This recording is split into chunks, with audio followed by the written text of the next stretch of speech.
I guess they have the right to do what they want, but if you're going to stick your beak into issues that don't directly concern you, then I think elected officials are then going to stick their beak into issues that may not concern them.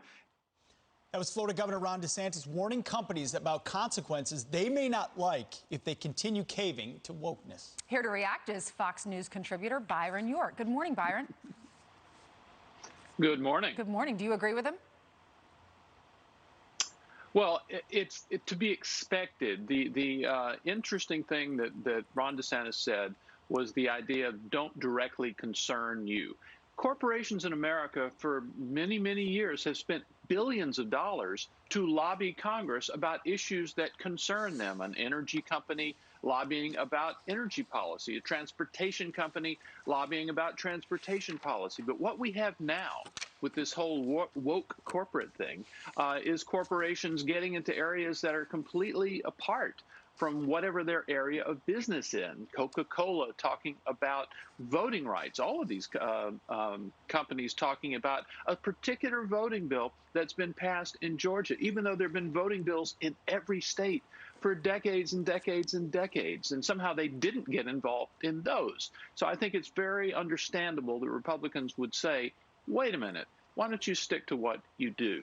You know what's so encouraging, Byron, and I want to switch gears after this, is that Republicans are having record money raised, McCarthy and McConnell specifically, with almost no corporate support, small dollar donors. Hey, corporations, you're playing your hand, and if Republicans get some power, they're going to remember where you were at the time when they needed you, and they're going to be free to act maybe in America's best interest. Meanwhile, on another note, when it comes to the crisis at the border, it is one that Joe Biden created, and he's not actually being held accountable. Listen to what Ari Fleischer said last night.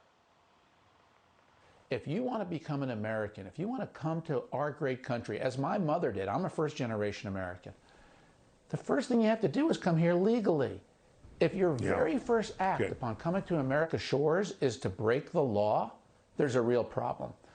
And this is where Joe Biden has really let everybody down and created this crisis for himself. And it was out of moral repugnancy to the things that Donald Trump did, because of the pressure, as Byron pointed out, from the liberal base. They had to undo whatever Trump did. And now we are all suffering the consequences of it.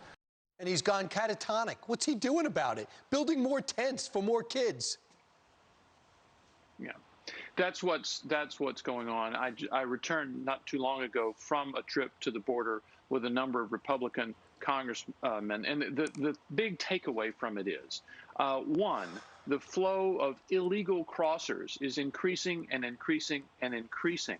And the big lesson is the United States government's response to that is totally improvised. They are scrambling. It's a jury-rigged system to try to accommodate these thousands and thousands of illegal border crossers. And the reason they're improvising is because Joe Biden, the president, in his first days in office, threw out the system for dealing with them with nothing to replace it. So now I really saw nobody trying to stop the flow or even slow the flow of illegal border crossers. Rather, they're all scrambling to try to accommodate them, to feed and house them and keep them healthy. No one seems to be actually trying to solve the problem. It's the no strategy strategy, and it's exactly what they're doing right now. If you want more of wise guys like Byron York, watch The Wise Guys Crisis at the Border, available right now on Fox Nation.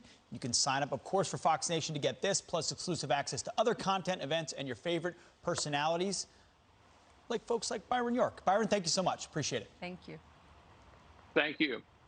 You're welcome. It is 7:46 here on the East Coast, and coming up, a dear friend, Janice Dean, has been on a crusade to hold Governor Cuomo accountable following the deaths of her in-laws in the New York nursing homes. She is calling out the embattled governor in a new op-ed, and she's going to join us live to talk about it. Coming up next. I suffered with psoriasis.